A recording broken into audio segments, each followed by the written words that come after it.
Gloire à Dieu. Nous allons lire dans 1 Corinthiens 1. 1 Corinthiens 1, à partir du verset 18.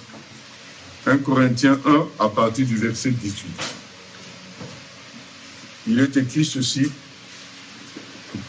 Car la prédication de la croix est une folie pour ceux qui périssent. Mais pour nous qui sommes sauvés, elle est une puissance de Dieu. C'est une folie pour ceux qui périssent, et pour nous qui sommes sauvés, c'est une puissance de Dieu. Elle est une puissance de Dieu. Aussi est-il écrit, je détruirai la sagesse des sages et j'anéantirai l'intelligence des intelligents. Où est le sage? Où est le scribe? Où est le disputeur de ce siècle? Dieu n'a-t-il pas convaincu de folie la sagesse du monde? Car puisque le monde, avec sa sagesse, n'a point connu Dieu dans la sagesse de Dieu, il a plu à Dieu de sauver les croyants par la folie de la prédication.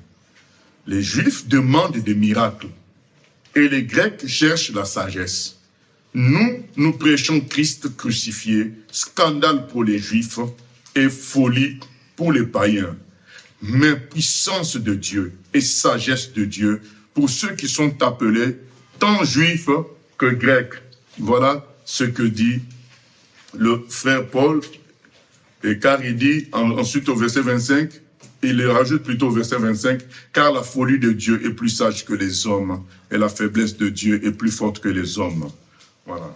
Et le frère Paul nous dit que l'évangile est une folie pour l'homme qui raisonne humainement. C'est une folie parce que dans l'évangile, on dit que c'est la mort de Jésus à la croix qui nous sauve. Or, cette mort paraît comme une défaite. Mais on dit que mais non, mais c'est ça qui nous sauve. Et l'homme normal ne comprend pas trop parce que l'homme normal est attaché à la force physique, est attaché à la force financière visible, est attaché au succès visible. Voilà. Or, le frère Paul dit, les gens qui sont attachés à ça sont dans le système de la mort. Parce que ces choses-là sont en train d'aller dans la mort. C'est comme si il y a deux routes. Tu es dans une route qui ne mène pas, admettons, à Fès. Tu as pris une route, c'est la plus belle en apparence, mais elle mène à Marrakech. Donc, au contraire. Et toi, tu es à Rabat. Tu as pris la voie qui mène à Marrakech, mais c'est la plus belle. Et Paul dit, ces gens-là, ils ne comprennent pas la croix parce qu'ils sont sur la mauvaise route. Ils sont sur la route de la mort. Ils se sont confiés dans la force physique, dans les choses apparentes. Et c'est des gens superficiels. Ils ne sont pas dans la profondeur pour comprendre qu'ils sont dans la mort. Mais l'évangile, en réalité, pour les gens dont les yeux sont ouverts, c'est une puissance. Il dit, mais pour les gens qui croient, c'est une puissance parce que ça les assure, ça leur donne l'assurance dans le salut, puisque Christ est mort à la croix. Donc, nos péchés sont effacés. Donc, quelqu'un qui a cette révélation-là, il est en paix, il est calme, il est fort. Et il sait où ça finira. Quelqu'un qui est dans une petite voiture qui va à Fès, alors que l'autre était dans un grand bus très beau qui va à Marrakech. Mais le monsieur qui est dans sa petite voiture, il sait là où il va finir. Il va finir là où on a demandé à tout le monde de partir. Les autres peuvent se réjouir d'être dans un bus. Vous savez, il y a des grands bus américains qui ont des salons à l'intérieur. C'est des maisons roulantes. Il est content d'être dans ça, mais sauf qu'il va dans la direction opposée. Et l'autre, il est dans une petite voiture, mais qui va dans la bonne direction. La finalité montrera les choses. Et ça, quand quelqu'un est en train de périr, quand quelqu'un est dans la mort, dans la folie, il est content d'être dans ce bus-là. C'est ce que le frère Paul dit. Les gens qui sont en train de périr, c'est eux qui trouvent l'évangile anormal, parce qu'ils sont dans la perdition, ils sont dans l'esprit de mort. Et il veut nous faire comprendre à nous que si nous prenons le raisonnement humain, l'évangile est une folie. Nous-mêmes aussi, nous devons comprendre ça, que c'est vrai que croire que je peux vivre sans péché, c'est une folie. Là, on se dit, mais attends, avec toutes les tentations qu'il y a sur la terre, à 18 ans, à 19 ans, ben oui, l'évangile te dit, oui, tu peux vivre sans péché. C'est une folie. Croire que je peux guérir du sida par miracle, c'est une folie. Les gens vont rigoler quand tu vas dire, bon, je vais aller prier pour que Dieu me guérisse. Là, tu diras, ben laisse tomber, viens prendre les médicaments. Voilà. C'est une folie. Tout ce que promet l'évangile est une folie. L'évangile promet le ciel. Vous savez, le ciel, c'est un endroit où il n'y aura pas de mal, il n'y aura pas de douleur, tout sera beau. C'est comme un rêve. Mais l'évangile promet ça comme une réalité. Alors, dans notre monde, en parler, c'est comme si tu devenais fou. Maintenant, Paul nous exhorte à comprendre ça, que c'est une folie. Donc, sois fou, quoi. Sois fou. C'est ça mon exhortation d'aujourd'hui. Si tu veux suivre Jésus, il faut qu'il y ait une part de folie humaine en toi. S'il n'y a pas ça, tu t'es trompé d'évangile, tu t'es trompé de message. Dieu ne parle pas à la dimension du physique. Il est au-dessus de ça. Et du coup, puisqu'il est au-dessus de ça, ça va paraître folie pour la dimension physique. Si ta dimension physique n'agrée pas, n'accepte pas la folie de l'évangile, tu n'entreras jamais dans la gloire de Dieu. Tu n'entreras jamais dans le véritable évangile. Tu n'y entreras point. Vous savez, dans Luc 5, le frère Pierre et ses amis, ils ont fait une pêche miraculeuse par l'ordre de Jésus. Je dis bien par l'ordre de Jésus. Jésus a dit, jetez le filet. Il jette le filet, il récolte peut-être des poissons d'un mois. Donc c'est une grosse richesse. Mais il est écrit, quand ils arrivent au rivage, ils laissèrent tout et ils le suivirent. Ils le suivirent. Donc, et ils ont tout laissé pour suivre Jésus. Les gens vont dire, mais c'est lui-même Jésus qui vous a fait pécher ça, non? Et puis vous laissez tout, cette richesse-là. Est-ce que vous êtes normal? Quand les gens disent, oui, mais nous le suivons parce que nous avons senti que c'est l'envoyé de Dieu. Mais oui, mais c'est lui qui vous a fait pécher ça. Pourquoi vous laissez tout ça? Mais comment expliquer aux gens que la gloire de Jésus est supérieure à la richesse qu'il a donnée lui-même? C'est ça, c'est la folie. Et mon exhortation, c'est quoi? C'est que il y a un temps de silence où toi-même, moi-même, nous devons nous habituer à cette folie-là avant de l'extérioriser. Parce que si, alors que tu n'es pas enraciné, tu extériorises ça, tu vas être déstabilisé par les vents contraires, tu vas être déstabilisé par les incompréhensions. Toi-même, tu vas commencer à dire, mais peut-être que je me suis trompé. Il y a un temps de silence. Il y a un temps de tranquillité où tu vis ça tout seul avec Dieu. Jusqu'à ce que tu deviennes à l'aise avec cette folie. Hein? Et à un moment donné, tu vas transmettre ça, tu vas partager ça, parce que tu es dedans. Mais c'est une déstabilisation pour nous-mêmes. Et donc, mon exhortation, c'est accepter le côté folie de la foi en Dieu. C'est fou de croire qu'on puisse vivre sans péché. C'est fou de croire que Jésus-Christ régnera 1000 ans sur terre, sur toute la terre. C'est fou de croire que pendant ces 1000 ans, il n'y aura plus de mal, les gens seront serrés par les anges du Seigneur et par les serviteurs de Dieu. C'est fou, mais c'est la vérité.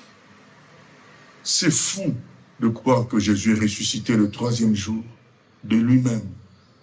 Mais c'est ça la vérité. L'évangile a un côté folie dans lequel il faut entrer. Si tu n'y entres pas, c'est que tu es resté à la surface. Tu es resté dans le physique. Dieu dit dans Ésaïe 55, « Mes pensées ne sont pas vos pensées. » Donc, quiconque entre dans les pensées de Dieu aura un problème avec les pensées humaines. Donc, sera considéré comme fou. Nous devons accepter ce côté-là. Ou, comme j'ai donné une fois un exemple, cette sœur qui arrivée en fin d'études s'est engagée pour aller en évangélisation dans une île du coin Donc, je crois qu'eux, ils étaient originaires de Madagascar et ils se sont engagés pour aller, et elle s'est engagée dans l'équipe d'évangélisation et sans avoir consulté la date des examens. Et puis, paf, elle, en consultant la date des examens, ça a coïncidé avec le moment d'évangélisation. Que faire? Que faire? Et c'est là que il y a un temps de silence. On te dit, je fais quoi? Et dans ce temps de silence, il y a un arrangement entre toi et Dieu. Ce n'est pas forcément un rêve que tu vas faire. Peut-être que tu vas faire aussi un rêve. Ce n'est pas forcément une voix que tu vas entendre, mais tu peux aussi entendre une voix. Mais c'est surtout une conviction que tu as de prendre la ligne de Dieu, qui va être une ligne de folie. Elle reçoit dans son cœur qu'elle doit aller en évangélisation. Du coup, elle fait quand même un effort pour aller voir le doyen de l'université, le directeur de l'université, pour dire, écoutez, est-ce que vous ne pouvez pas faire une exception pour moi? J'ai une occupation importante et donc je ne pourrai pas être là au moment des examens. Est-ce que je ne pourrai pas le faire 10 jours après, un certain temps après? Le directeur lui dit, c'est impossible, tu ne vas pas changer les règles de l'université. Ou tu es là, tu les fais, ou tu n'es pas là, tu rates ton année. Voilà. C'était sa fin, l'année de fin. Donc elle allait donc recommencer l'année, elle allait rater son année. Mais la foi véritable est une folie. Elle a choisi d'aller dans l'île pour l'évangélisation, dans l'autre île pour l'évangélisation. Et Dieu les a bénis là-bas. Je crois que Dieu, à travers elle, avait touché 4 personnes. Vous savez, quand on dit 4 personnes, ça paraît 4, c'est petit, mais une personne est immense dans le monde spirituel. C'est pourquoi il est écrit, il y a de la joie au ciel lorsque une seule personne se donne à Dieu. Un être humain, vous savez qu'un être humain peut contenir Dieu, puisqu'il est écrit que Dieu habite dans l'homme. Comment un être humain peut contenir Dieu? C'est que l'être humain a une dimension que nous ne comprenons pas, puisque ça peut contenir Dieu. Le Dieu qui a fait l'univers, il peut habiter dans l'homme. Comment expliquer ça? Ça veut dire que l'être humain n'est pas ce qu'on voit là. C'est pas seulement ce qu'on voit là. Et donc quand une seule personne est sauvée, ça vaut plus que tous les diplômes du monde entier. Et elle rentre dans cette joie-là. Elle se dit, bon, j'ai raté l'année, mais gloire à Dieu, 4 personnes ont été sauvées. Et un jour, là, on la convoque par le directeur qui lui dit, écoute, j'ai réfléchi, je t'autorise à passer les examens. Et quand elle passe les examens, elle est même première dans sa promotion, Mais le directeur finit par lui dire, mais pourquoi tu n'avais pas fait? Quelle était cette occupation-là? Et il explique au directeur, c'était pour prêcher l'évangile. C'est ça la folie de l'évangile. Ça va nous faire prendre des chemins qui sont des chemins de fous, qui ne sont pas logiques parce que les autres sont en train de périr. Vous savez, quelqu'un qui aime le whisky ou la bière, quand il te voit prendre du Fanta, c'est comme si on lui a aspergé de l'eau. Il a l'impression que toi tu prends du poison. Mais lui, c'est lui qui prend du poison. Hein. Mais il est tellement habitué à ça qu'il ne comprend pas que toi tu prennes du lait. Mais je me souviens, quand j'étais étudiant ici, j'avais un ami qui aimait beaucoup le vin. Ah, il ne comprenait pas comment moi je pouvais boire du lait. Ah, comment tu peux boire du lait? Voilà. Donc quand quelqu'un est dans la perdition, dans la mort comme c'est écrit, c'est une folie pour ceux qui périssent. Donc quand quelqu'un est dans la mort, il te traite toi de fou. Parce que toi tu as eu une visée céleste. Une vision céleste plutôt, tu as vu le ciel. Et les gens disent, mais c'est quoi le ciel, on ne voit pas. Comment ça lui, il voit ça? Il est fou. Voilà. Eh bien, il faut accepter ce côté-là. Si tu n'acceptes pas ce côté-là, tu n'entreras pas dans Jésus-Christ. Tu n'entreras pas. L'évangile, comme on vient de lire, c'est une folie pour les autres.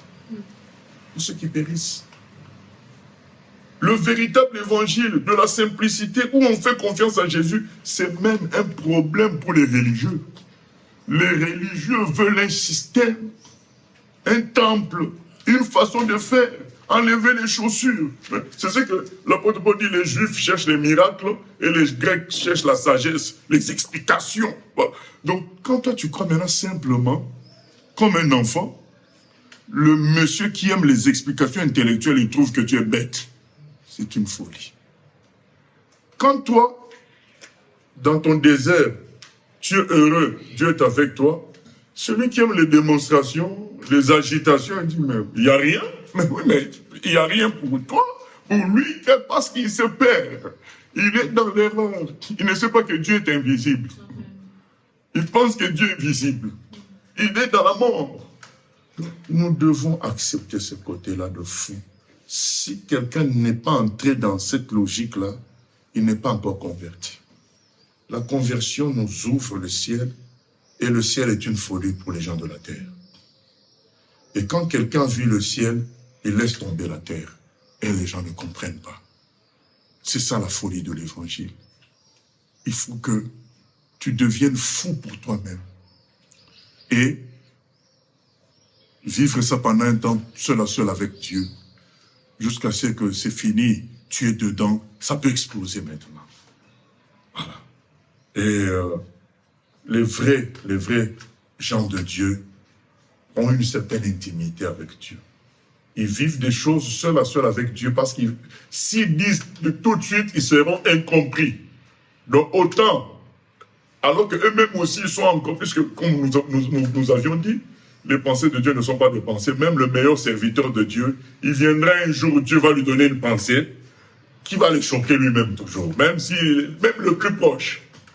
Il y aura un moment où Dieu parlera, ça va le déranger.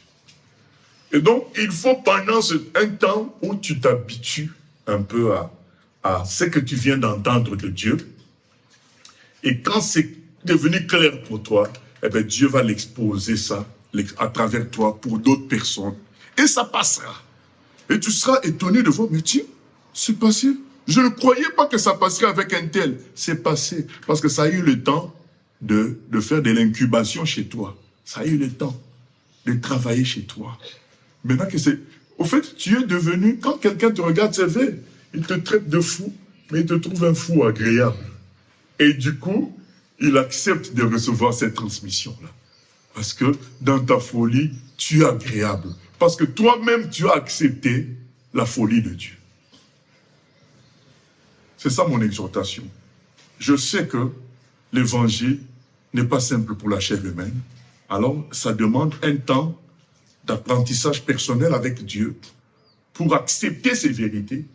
À mon nom, vous imposerez les mains aux malades, ils seront guéris. Tu acceptes tout ça. Tu acceptes à la croix que Christ a payé pour nous. Tu acceptes toutes les promesses de la Bible. Ça peut prendre un certain temps d'intimité pour que ça devienne vrai pour toi. Mais il ne faut surtout pas rester superficiel. Ce n'est pas la véritable foi. Où tu es juste là comme un ticket, tu as un ticket pour le ciel. Ça, c'est sur la superficialité. La vraie foi, c'est la démonstration des choses qu'on ne voit pas. Et pour cela, il faut passer par une certaine folie où on croit en ces choses qu'on ne voit pas. Parce que c'est ça, des choses que tu ne vois pas, comment tu crois en ça? C'est une forme de folie. Et quand tu as traversé cette étape-là, eh bien, tu vas voir maintenant. Jésus a dit, celui qui croit verra.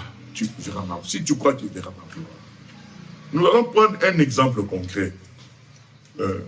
Les exemples sont toujours très importants. D'ailleurs, notre Seigneur Jésus a toujours pris des exemples à travers les paraboles pour parler à ses disciples. Nous lisons Genèse 22. Nous prenons l'exemple d'une des plus grandes folies de la Bible. C'est dans Genèse 22, l'histoire d'Abraham et de son fils Isaac.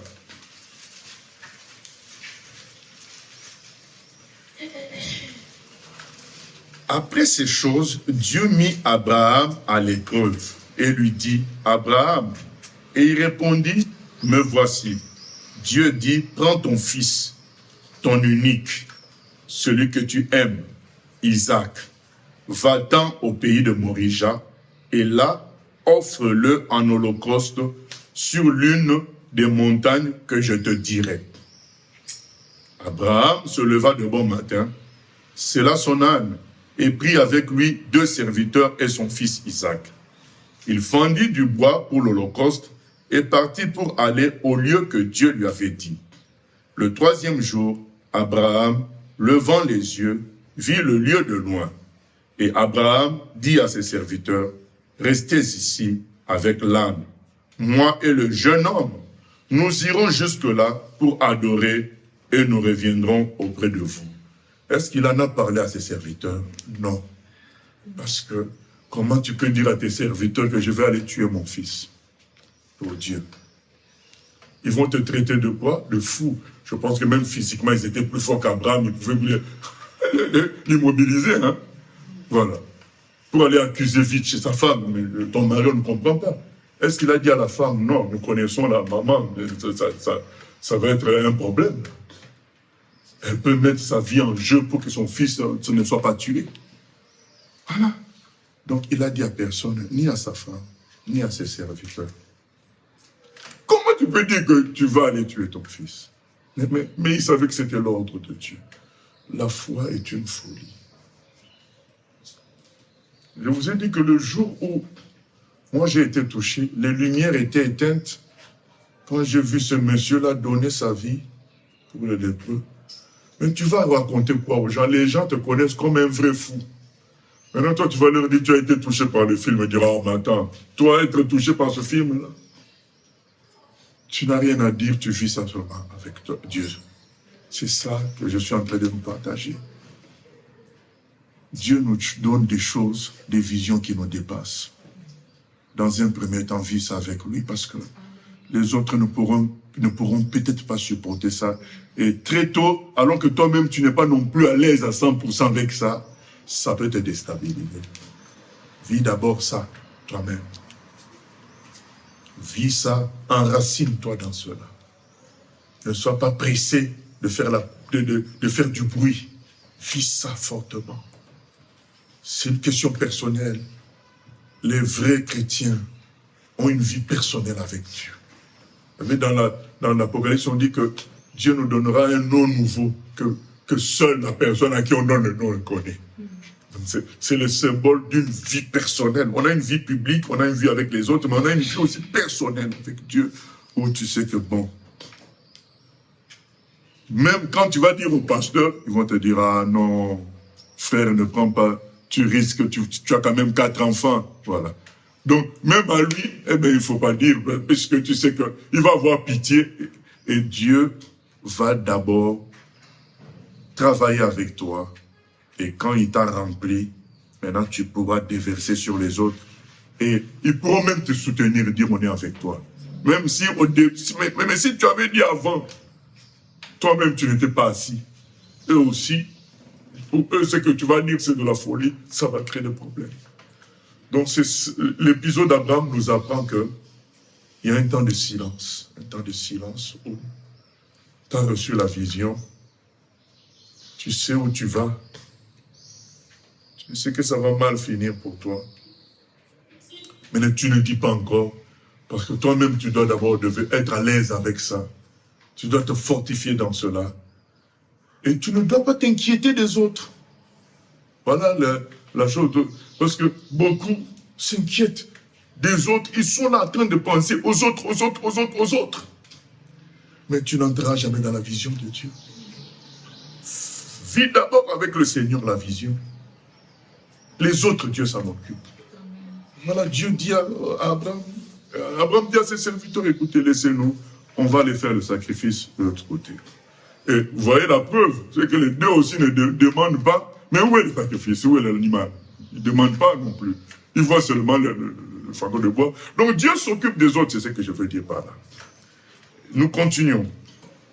Verset 6. Abraham prit le bois pour l'Holocauste et chargea sur son fils Isaac et porta dans sa main le feu et le couteau. Ils marchèrent tous deux ensemble. Alors Isaac, parlant à Abraham, son père, dit, « Mon père » et il répondit, « Me voici. » Mon fils. Isaac reprit, voici le feu et le bois. Mais où est l'agneau pour l'Holocauste? Abraham répondit, mon fils, Dieu se pourvoira lui-même de l'agneau pour l'Holocauste. Et ils marchèrent tous deux ensemble. Vous voyez, l'enfant demande, mais alors, c'est comment? On va aller faire un sacrifice, un holocauste. Mais où est l'animal? Où est l'animal? C'était pas encore le moment. Abraham lui dit, écoute, Dieu va faire. Voilà. Vous voyez, c'est important de suivre le Saint-Esprit. C'est important de laisser Dieu conduire les choses. De ne pas forcer les choses. Abraham dit, bon écoute, on y va, Dieu va faire. Il est écrit au verset 9, lorsqu'ils furent arrivés au lieu que Dieu lui avait dit, Abraham y éleva un autel et rangea le bois. Il lia son fils Isaac et le mit sur l'autel par-dessus le bois. Ça veut dire qu'en ce moment-là, il a été obligé de dire à Isaac, mais c'est toi. Écoute, j'ai entendu la voix de Dieu. Il m'a dit ça. Qu'allons-nous faire, fils? C'est lui le Dieu qui nous a créés. C'est lui qui m'avait promis que je t'aurais. Tu es un fils de miracle. Regarde à l'âge où je t'ai eu. C'est lui qui m'avait dit que je t'aurais. Il n'a pas voulu que je fasse de ton grand frère mon héritier. Il t'a choisi toi. Mais c'est encore lui qui dit que je sacrifie. Mets-toi à ma place, je fais toi. Vous voyez, nulle part.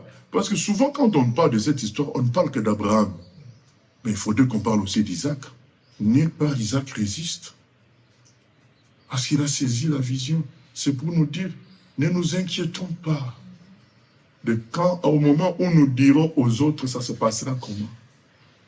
C'est Dieu qui s'occupera. Comment tu peux dire à quelqu'un, je vais te sacrifier? Parce que vous vous rendez compte. Mais Abraham avait déjà suffisamment de conviction pour transmettre cela d'une manière agréable par la puissance de Dieu. Certains crient Dieu, Dieu, Dieu, mais eux-mêmes ne sont pas tranquilles avec Dieu. Certains disent Dieu, Dieu, je connais, ils discutent, ils font des débats, mais eux-mêmes au fond, ils ont des mécontentements dans le cœur. Ils n'ont pas encore accepté la folie de l'évangile, la folie de la mission divine. Et ils veulent que tout le monde croit en Dieu, mais même eux-mêmes ne sont pas quoi. Et les gens sentent que toi-même tu es en trouble. Et ça bloque. Mais quand les gens voient, il y a une assurance en toi. Je ne dis pas que tout le monde cédera. Mais les gens que Dieu a prévus pour collaborer avec toi céderont. Ils céderont parce que Dieu va les préparer pour cette cause-là. Tu n'es pas seul. Il y a toujours des gens. Donc Isaac faisait partie de la collaboration dans cette affaire. Et Dieu a préparé Isaac. De sorte qu'Abraham a pu le lier sans problème. Si nous acceptons la folie de la mission divine, Dieu préparera les circonstances pour nous. Acceptons la folie de l'appel de Dieu. Acceptons la folie qui n'obéit pas aux règles humaines. Accepte ce que Dieu promet dans la Bible. L'appel de Dieu, ce n'est pas seulement pasteur ou quoi que ce soit, c'est en fait l'acceptation de tout ce qui est dit dans la Bible d'une manière enfantine. C'est ça l'appel de Dieu. Donc tout ce qui est écrit pour toi, c'est vrai. J'aime beaucoup Jean chapitre 2, Marie, quand il n'y a plus de vin, il vient dire aux gens qui étaient là, allez voir mon fils. Cette assurance-là, je dis, ben écoute, allez le voir, il va faire quelque chose. Qui peut penser que l'eau puisse se transformer en vin? C'est de la folie. C'est de la folie. Écoutez mon ami Daniel. Quelqu'un qui a rêvé de quelque chose, il vous dit qu'il a oublié. Alors il dit, non seulement je veux l'explication, je veux aussi que vous me rappeliez mon rêve. Et Daniel qui se permet de dire, laisse-nous quelque temps, nous allons prier. Dieu va nous révéler ton rêve et l'explication. Bien-aimé, qui peut s'engager dans des trucs comme ça? Donc, on va te montrer le rêve de quelqu'un d'autre qui l'a fait. C'est la folie de la mission divine. Mais Daniel est face à une situation. On va tuer tout le monde et eux dedans. Mais qu'est-ce qu'il va dire? Si vraiment nous sommes de Dieu et que Dieu veut qu'on soit vivant, il va me révéler la chose. Il dit, ben roi, écoute, calme-toi. Donc, bien aimé, nous sommes face à des réalités. Vous voyez le nombre d'immeubles qu'il y a dans ce pays? Mais tous ces gens-là sont des païens. Face à ça, tu vas dire quoi? Tu vis ta vie, tu manges au McDo, tu dors, tu te réveilles, et un jour tu vas mourir. Non, tu peux pas vivre une vie comme ça. Tu vas te dire, Seigneur, je ne suis pas d'accord. Mais oui, mais c'est des musulmans, hein, ça va être dur. Oui, mais tu as écrit dans ta parole, allez faire de toutes les nations des disciples. Est-ce un mensonge ou la vérité? Moi, je crois que c'est la vérité. Mais oui, mais tu ne vois pas. C'est interdit ici d'être chrétien. C'est Dieu qui s'en occupera. Moi, ce que je sais, c'est qu'il m'a demandé d'aller faire de toutes les nations des disciples. Et donc, je dois me battre afin que tout Marocain connaisse Dieu avec les moyens qu'il me donnera. La folie, c'est ça la folie. Parce que ce que tu dis là paraît impossible. Mais c'est ta folie que tu prends. Ce qui est écrit pour toi est vrai. C'est ça. C'est écrit que vous marcherez sur les serpents, sur les scorpions, toute la puissance de l'ennemi. C'est écrit. C'est écrit. Donc un cimetière ne peut pas te faire peur. Oui, j'ai souvent parlé de ça. D'un pasteur dans la région parisienne, un Algérien, il s'était converti au cimetière.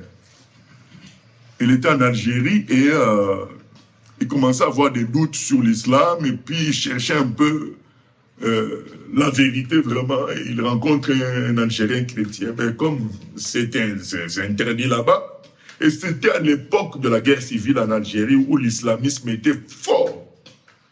Et donc les chrétiens étaient vraiment pourchassés. Et la solution des chrétiens, c'était quoi? Le seul endroit où on ne va pas nous embêter, c'est le cimetière. Parce que tout le monde a peur du cimetière. Ah là, c'est ça l'impossible de Dieu. Donc ces gens-là allaient au cimetière pour faire leur culte. Du coup, le monsieur ne comprend pas la nuit. Il arrive au lieu de rendez-vous, c'est un cimetière. Bon, il dit c'est quoi ça? Et puis le frère l'entraîne. Il assiste à la réunion de prière. Il se convertit là. Est-ce que vous vous rendez compte que quelqu'un s'est converti au cimetière? Donc la conversion est possible pour toute personne. Ça, c'est la folie de l'évangile. Ces gens-là qui ont le courage de l'inviter, ils étaient fous. Pourquoi que ce monsieur peut aussi entrer? Vous vous rendez compte? Le monsieur est entré. Il a écouté la réunion de prière. Mais qu'est-ce qu'il a animé? C'est la puissance de Dieu. Mais parce qu'il y avait des gens suffisamment fous pour l'inviter. C'est ça. Et lui, il s'est converti. Il dit, je me suis converti au cimetière. Je pense que quand j'ai entendu cette histoire-là, ça m'a créé une délivrance en moi-même. Je dis, mais vraiment, nous les chrétiens, on a même peur du cimetière, quoi. Donc aujourd'hui, moi, je peux m'asseoir sur une tombe, manger tranquillement. Depuis que j'ai écouté cette histoire-là, j'ai dit, mais donc, on sous-estime la puissance de Dieu. C'est ça, bien-aimé. C'est une folie l'évangile. Saisis l'évangile. Entre dans la folie. Ne reste pas dans la superficialité. C'est de la mort. C'est la mort.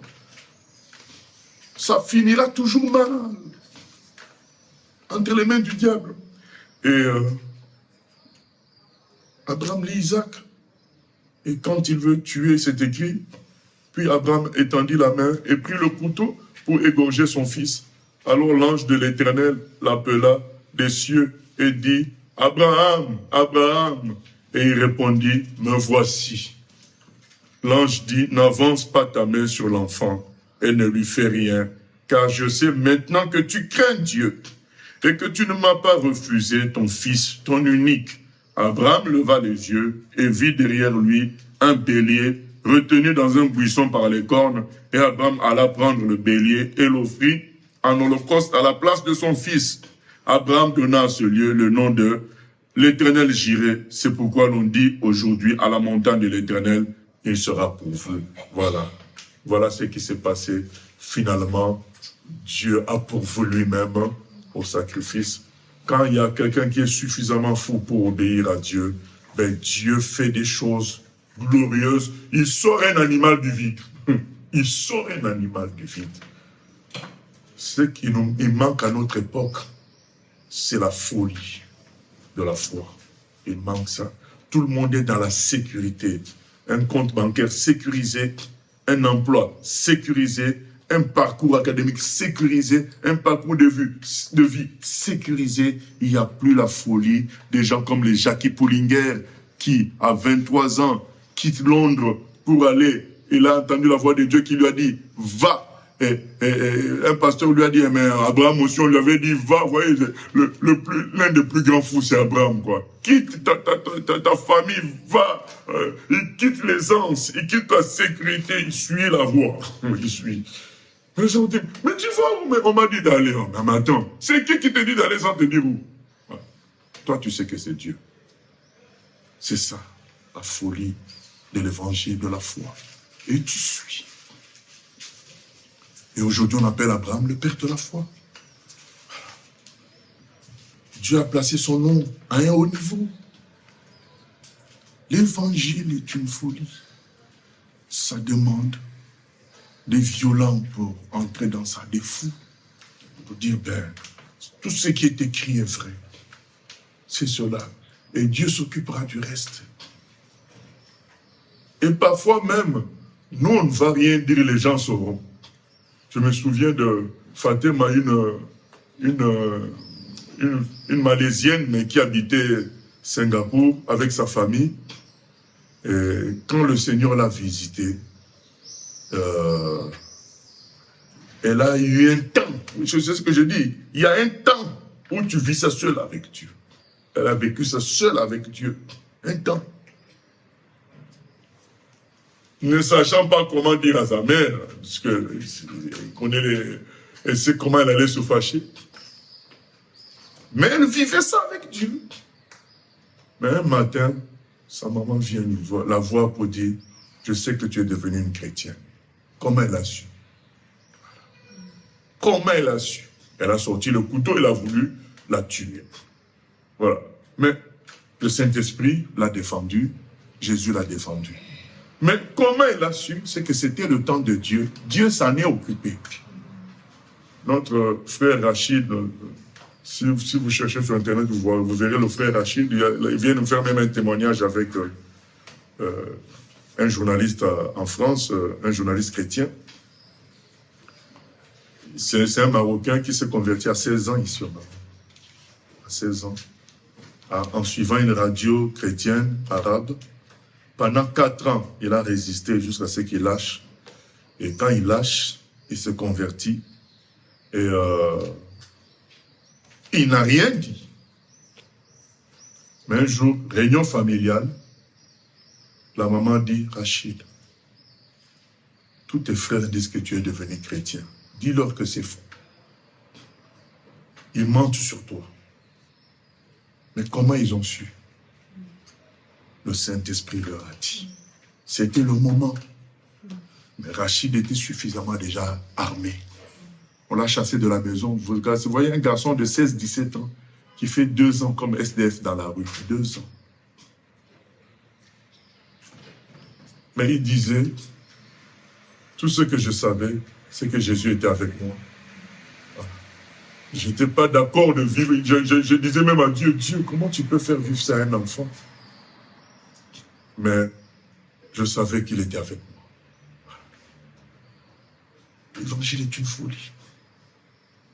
Aujourd'hui, si vous voyez combien de gens Dieu a touché à travers le frère Rachid, à travers les émissions qu'ils ont fait avec d'autres arabes chrétiens, beaucoup de gens. Et jusqu'à aujourd'hui, ça continue. Il a vécu des miracles extraordinaires.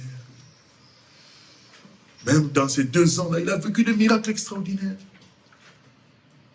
Parce qu'il a accepté de suivre Dieu dans cette folie-là. Et c'est Dieu même qui fait les choses, c'est Dieu même qui informe à ses frères. C'est tout bien aimé. Mais il faut, Dieu dit, mais qu'est-ce que je vais envoyer? Qui sont les fous d'aujourd'hui? C'est ça qui manque aujourd'hui. Tout est sécurisé aujourd'hui. Vous voyez, quand ce monsieur-là, Dis à Jésus, je veux entrer dans le royaume des cieux. Jésus lui dit, mais obéis au commandement. Il dit, oh, pas de problème. Je ne vole pas, je ne mens pas, je ne suis pas dans l'impudicité. Je suis correct. Il lui a dit, mais non, c'est pas ça être correct. Ce n'est qu'une partie. Être correct, c'est être prêt à suivre Dieu. Alors, vends tous tes biens et suis-moi. N'est-ce pas une folie? Dire à un millionnaire, vends tous tes biens et suis-moi. Attends, le monsieur a hérité de son père, a travaillé 15 ans pour avoir tout ce qu'il a. Toi, tu lui dis, mais vends tous tes biens et suis-moi. N'est-ce pas une folie? Mais c'est la condition que Jésus lui a posée. Vrai ou faux? C'est la condition qu'il lui a posée. Alors, moi, ma question, c'est toujours, croyez-vous que Jésus va poser une condition à quelqu'un, pas à d'autres? Donc, n'est-ce pas de l'injustice? S'il a posé cette condition à ce monsieur, c'est la même chose qu'il nous dit à nous tous. Sinon, c'est de l'injustice. Donc, lâche tout et suis-moi. Folie. Matthieu 9,9. Lévi, on appelle Matthieu, il est dans son bureau d'impôt, de collecteur, de chef de collecteur d'impôt. Dans son bureau, Jésus passait par là. Il dit, Lévi, suis-moi. Matthieu se lève et le suit, il est son bureau. Parce que il n'a même pas eu le temps d'écrire la lettre de démission. Il suit. Bien-aimés, nous devons savoir à quel Dieu nous avons affaire. C'est un Dieu tout-puissant, un Dieu glorieux, et il ne demandera pas de logique humaine. Il voudrait nous faire entrer, il voudra nous faire entrer dans sa gloire, dans quelque chose qui dépasse l'homme. Lévi, suis-moi. Il quitte le bureau et le suit. Ça dépasse l'homme. Ça, c'est notre Dieu. La question est là. Qu'est-ce que nous choisissons? De le suivre ou pas? Voilà. Ou de rester superficiel, de rester humain dans la perdition comme tout le monde. Nous avons choisi. Prions le Seigneur. Éternel notre Dieu, nous venons prier pour te dire, moi je viens te dire personnellement, je préfère ta folie, je préfère l'invisible, le glorieux qui vient de toi, qui t'apparaît trop fou sur cette terre. Je préfère la foi à ce qui paraît impossible, plutôt que me contenter de ce que mon cerveau accepte. Je veux entrer dans ce que mon cerveau n'accepte pas, Seigneur. Car c'est ça que tu es. Tu es au-delà de mon cerveau. Oh Seigneur, parle-nous et amène-nous, Seigneur, à entrer dans ta folie pour vivre ta gloire. Et qu'à travers nous, le monde te connaisse tel que tu es, non pas comme des discours, comme une philosophie. À toi la gloire, la louange, au siècle des siècles. Amen. Oh, mon âme, parle Seigneur, et que ta flamme brûle à mon cœur, que tout mon être vibre pour toi, sois seul mon maître, ô divin roi. Source de vie, de paix, d'amour, oh, vers toi je crie, la nuit, le jour, entends ma plainte, sois mon soutien. Calme notre crainte, Seigneur, que nous puissions nous lancer avec toi. Gloire à Dieu. Merci, Seigneur, d'apaiser nos craintes qui nous empêchent de nous lancer avec toi. Saisis-nous, Seigneur, et fonctionne avec nous jusqu'à ce que cela éclate autour de nous et que d'autres soient touchés également. Au nom de Jésus. Amen.